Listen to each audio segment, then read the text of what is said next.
Welcome back to the Armchair Attorney podcast. It's me, Matthew Leffler, the Armchair Attorney, coming to you live. We don't do a lot of the random live stuff like we used to. We have a lot of things going on, but today I felt motivated, let's say. My neck's a little bit sore from all this tariff talk, but I wanted to share some insights with you. This is going to be a challenging type of podcast. It's going to be challenging maybe some of your assumptions. And I got to say, it's not meant to be political. It's not, but ultimately it has to be. It has to be. Now, I can't tell you what tariff impacts do on a day-to-day basis. That's not my skill set. I'm not a Jason Miller type or a Ken Adamo type. No, I am a lawyer, and I love the Constitution. I do. Call me old-fashioned, but that document written in 1787 still has a lot of value for me, and I think about it often. Now, what I want to talk about today is the use of executive power, the growth of executive power, and it's something that I don't think we spend enough time thinking about. I taught a class yesterday at Michigan State University College of Law, had a great time with some friends over there. And one of the things that I got a chance to discuss was the use of tariffs by the executive branch that were announced and implemented on, I believe, the 2nd of April, but everything's going on. It's all crazy and exciting. I want to start this conversation with a little bit of a history, maybe a little bit of civics. When the framers of our Constitution met to start developing the Constitution, it wasn't a foregone conclusion which way things would go. We had something before the U.S. Constitution, the Articles of Confederation, interesting document, an attempt to kind of unite a bunch of disparate states with the government after they overthrew the British rule. It didn't work out. The Articles of Confederation had some issues. Ultimately, it wasn't enough to keep the country united. And so something else had to happen. And there was a debate, a great debate for years. When you look at the Federalists and the Anti-Federalists, and the goal, I think, for many of the founders was to avoid what we would call an autocracy, the ability for one person to rule an entire country. That wasn't the goal from the founders' perspective. And so they created what really was novel at the time: 3 co-equal branches of government, separation of powers, each one with a domain of expertise that would then check and balance the others. These 3 branches of government: the executive, led by the president, a centralized authority figure. You had the legislative branch, Congress, which was the House of Representatives, and the Senate. And that was a very interesting branch, probably from the founders' perspective, the most important of all of the branches of government. And then you had the judiciary, the one that would kind of check and bounce over the actions of the others. And this experiment was conducted for many, many years until the Civil War, when it kind of failed. The Constitution was in crisis. You had parts of the nation looking to leave. And Abraham Lincoln famously did not declare war on the South. He did not believe that recognizing them as a foreign entity, a foreign nation, was appropriate. But he had very interesting beliefs about the executive branch. And we'll talk a little bit about that. But what we have seen over the last, let's call it 100 years, 100 years, that sounds like a pretty good number, 100 years ago, we started to see branches begin to take more power.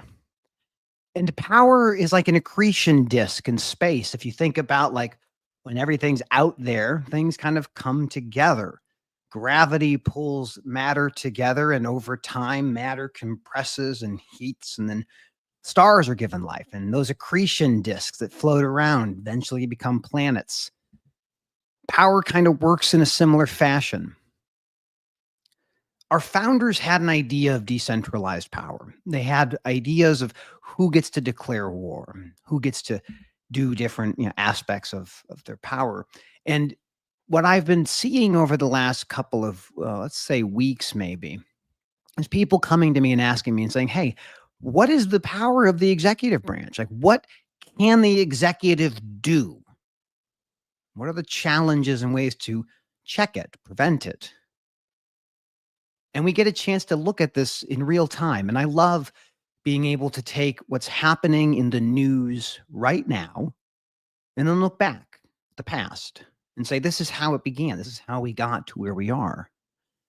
And this class that I had the opportunity to teach, we had to spend a little bit of time talking about the use of tariffs by the executive through the use of emergency powers. Now, this is the part that I want to be very careful with. What I'm about to outline for you, for those that are watching and those who might listen to this podcast later, is not a political discussion between Republicans and Democrats. This is something that both parties are equally responsible for, the growth of the executive branch, that I would submit is probably beyond what the founders would be comfortable with. And this is an issue that we have seen for about 100 years, probably longer, but I'm not going to go that far back. You can kind of look at the time of FDR as a way to begin understanding the growth of the executive branch in this fashion. And I'll use a couple of examples that I think will be useful in understanding what we saw with the tariffs that were assessed and now pulled back, but may come back. I mean, I have no idea. Follow Jason Miller. He'll tell you about what tariffs are in place currently. That's, again, not what I do. I want to understand how power is exercised. And I want to understand when power is exercised, what authority do they have? Now, you look at the Constitution, the US Constitution is about 1/4 the size of Mr. Popper's Penguins. It's an interesting thing. It's a very small document with a ton of meaning and a ton of really important things to understand. Let's look at the war power. Let's look at war as our initial place before we jump into tariffs. The ability to declare war rests solely in the hands of Congress. It is Congress's power to declare war. They also have the power to fund things. They pass bills and appropriations, and they fund the government. The executive executes on the plan. They don't necessarily have unilateral authority. But when was the last time our Congress declared war? How many years ago was it? A long time ago. If I'm not mistaken, the last time our Congress declared war against a foreign government was in World War II against Germany. That is a very long time ago. But we had more conflicts since then. We did. And those conflicts were not precipitated by a declaration of war by Congress. Instead, we saw the Korean War. And I believe it was Truman who said, this is not a war, it's a police action. It's police action. The president of the United States was able at that time to deploy military resources without any authorization from Congress. That is fascinating. The one power that Congress truly cannot abdicate is the ability to declare war. But what we have seen in this country over the last, well, how long has it been? Is people identify by party first and branch of government second. I'm a Democrat and I'm in the House. I'm a Republican and I'm in the Senate. The institution itself is something that is just a tool used by the party. And so this gets me thinking about how in the world can the president of the United States declare an economic war with a foreign government without the advice and consent of Congress? How is that possible? What mechanism is it that we act upon? And it all goes to the emergency powers. Now, you can look at the Constitution, you can ask it very specifically, where do I find the emergency powers of the president? And you're going to be hard pressed to identify that. There isn't specific instructions. And yet, we want the executive to have power in emergencies. There's a massive hurricane, or a foreign government invades us. We don't need to wait for Congress to say, oh, yes, we're at war. No, the president can go and act. They can go and act. When FDR came into office, the population was begging him to do something. His predecessor wasn't so interested in testing the bounds of our ordered liberty. FDR was a little bit different than that. In fact, when FDR came into the fold and the courts stopped him, they stymied his New Deal, his social programs, his minimum wage, his overtime, his child labor laws. The court said he couldn't do it. And so he threatened to put more judges in place. Does that sound familiar? We didn't anticipate, I don't think, that Congress would so easily give up its power to the executive branch. But we watched the rise of the administrative state. We saw agencies spring up out of whole cloth that are tasked with creating rules, enforcing the rules, and adjudicating those rules, all within the purview of the executive branch. Now we're almost at 12 minutes, and you're asking, Matt, when are you going to start talking about tariffs? I'm going to talk about it right now. On April 2nd of 2025, there was a document that was released on the whitehouse.gov. I'll link that here in the comments. And it has to do with a law called the International Emergency Economic Powers Act of 1977. What does this law do? Well, it's a response to the use of the executive branch, the president specifically, of declaring emergencies. If you can declare an emergency, you then inherit the incredible powers that are the emergency powers of the president. So if you're able to say we are in an emergency, then you have enormous power. And that's precisely what President Trump did with this announcement on April 2nd, 2025. He declared unilaterally that we are in an emergency. Who decides if we're in an emergency? Well, the president does. And what happens if we disagree? What happens if Congress disagrees? Well, this act, this International Emergency Economic Powers Act of 1977 tells us what happens. The president declares an emergency. Congress, the House and the Senate, can then pass a bill essentially saying, we don't believe there is an emergency. There is no emergency as we see it. We want to end the emergency. That then goes to the President of the United States. And the president, like any normal bill, can say, yes, that's right, signs it, or says, no, veto, goodbye. So if the Congress acts and the majority agree and they state that there is no emergency and President Trump vetoes it, it goes back to the House and the Senate. And they can overturn the veto with a 2/3 majority. Do you see what happened? Do you see how that works? The executive branch can make a claim of an emergency. A majority of the House and the Senate can disagree. And if the president still doesn't believe what that majority says, he can veto it. And it goes back to both houses, the House and the Senate. And then you need a supermajority.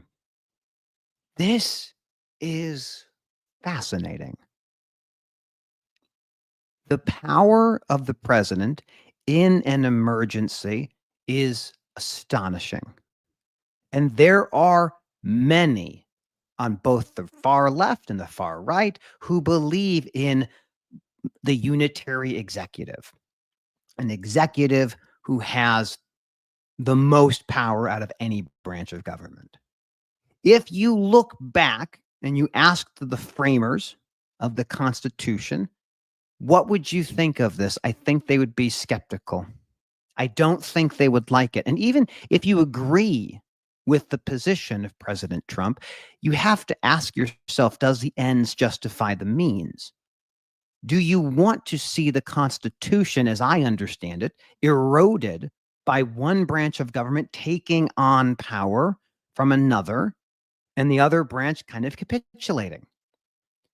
I don't think the framers understood, and I don't think they could have, the ubiquity of the parties in our democracy. I don't think they understood. You could blame the Whigs and the Tories and maybe others you could look at. But what we see here, how you get the legal justification for the president of the United States to unilaterally declare a trade war against every single country that he feels like, is through this act. This act, signed by Jimmy Carter in 1997, the International Emergency Economic Powers Act of 1977. It allows the president to declare an emergency and then act. And if the Congress doesn't like it, they can stop it with a 2/3 majority at the very end if it's vetoed when they send it up. We see this happen with the war powers. We don't see Congress declare war anymore. We see police action. And you have to imagine, I try to tell people this as best I can. Imagine the person that you most despise politically takes on this level of power. What do they do? What we are seeing happen right now is normalization of behavior. And once you normalize behavior, once you accept that this is how it's supposed to be, you do not get to undo it. It doesn't stop. It doesn't stop when your party leaves. It only continues.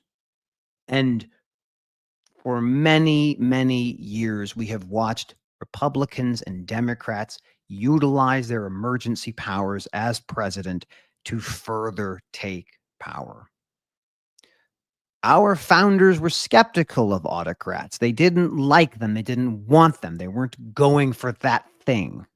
Now, there were founders who would have loved to see King Washington, perhaps, maybe Hamilton. But that was not the Constitution that we got. The Constitution that we have, small though it may be, like I said, a quarter of the size of Mr. Popper's penguins, is different. It creates 3 co-equal branches of government that check and balance each other. And they have powers that are clearly enumerated in the document. And yet we see that changing over time. So for everyone who's out there wondering what tariff it is today, I'm not your guy. I don't know how to tell you that. Again, there are smarter people. They can look at that.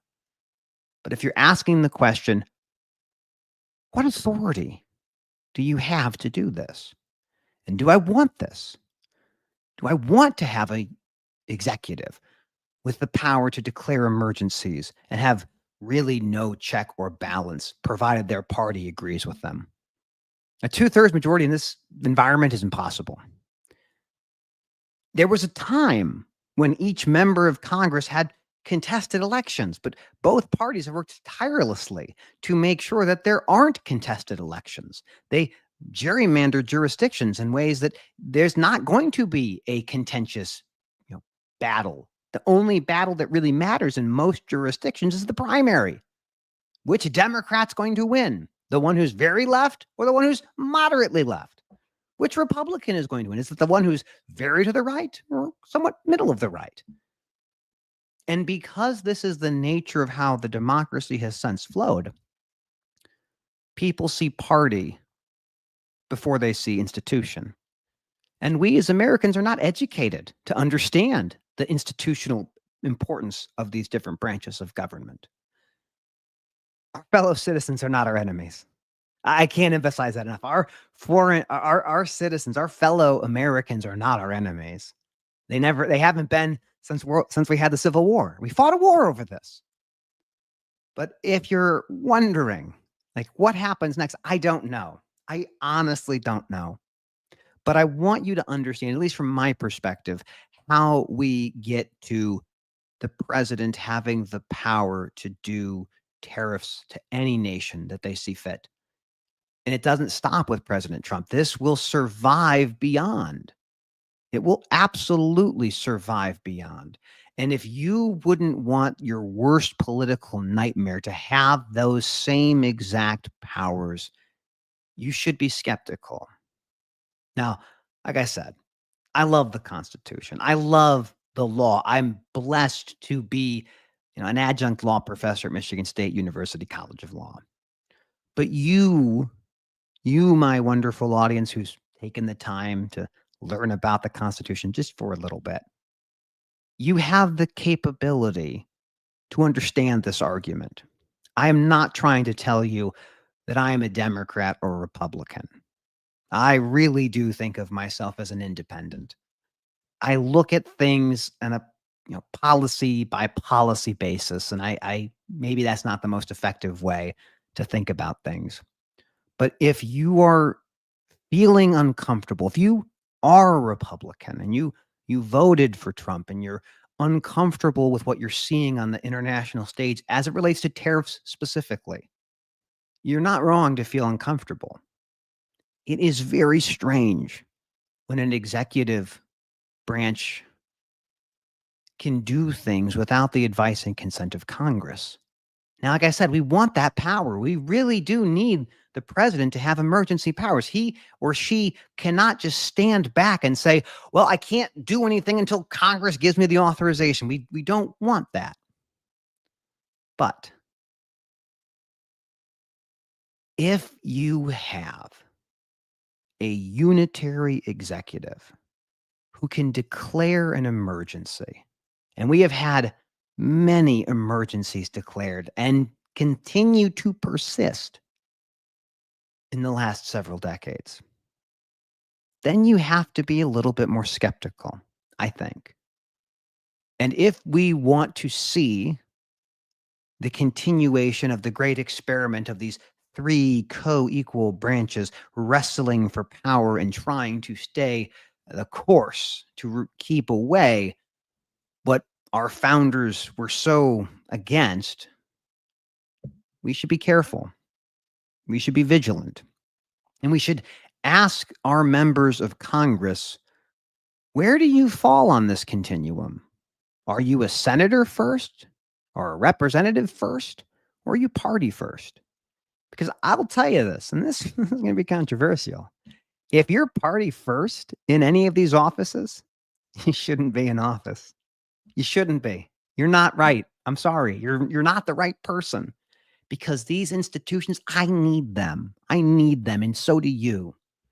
Not because we want to see our team win. It's because we don't want to see what happens if it goes too far away. So I hope that was useful. I don't know if it is, but again, my belief is that my audience and the people that have had the chance to listen to me talk about these issues at least can take something of value from this. I've been practicing law for 15 years. I hope to practice for many, many more. But when you see something happening, it's important to understand, how did we get here? In this case, it was a law signed by Carter in 1977 that gave the president the power through their emergency declaration to do what? Where is the limit? We don't know. We don't know. We may never know. Maybe we find out and it's not an outcome that we want. But we have to have a co-equal branch of government that can hold the other branches accountable. That has to happen. If you can't hold the other branches of government accountable, you have something different than what the framers intended. So, at the end of the day, how in the world can President Trump go off and declare essentially an economic war against every single country that he feels like? It is through the power of the emergency powers of the president. And it specifically is the International Emergency Economic Powers Act of 1977. you should know that law. You should know generally what it means. And you should also know generally what power Congress has to circumvent it, to stop the emergency. Because if everything is an emergency, then nothing is an emergency. And if nothing's an emergency, then what are we doing here? Thank you for joining me, for hanging out for a few minutes, talking about the law. I'll take this audio, put it onto the podcast, Armchair Attorney Podcast. You can go find it wherever you find podcasts, I assume. If this stuff is useful to you, please tell people, hey, Matt Leffler's a reasonable guy. Doesn't seem like a bad person. I don't know. We just keep trying. It's really cool. I mean, I was like, I had class on April 1st. I'm like, that was a great class. And the next day, like, oh, we have to learn about tariffs. I don't want to talk about tariffs. It's not my jam. I like supply chain, which I guess is partially tariffs or mostly tariffs these days. Yeah, that seems right. Thank you, everybody. Have a great day. International Emergency Economic Powers Act of 1977. That's a mouthful. Like I said, I'll link in the show notes the actual emergency declaration. Ooh, it's interesting. It's interesting. The frog is in the pot. Is it a sauna? Is it a hot tub? Or does he realize it's getting warmer? Who knows? Who knows? Oh, my dog's here. Look at that. Let's let her out. Come on. There she is. This is the part of the podcast no one's going to understand. Because, like, the dog is, like, right here. I can't do anything with you. We're just hanging out. Yeah, you're doing a good job. Okay, we got to go. We got things to do. International Emergency Economic Powers Act of 1977. Ask for it by name.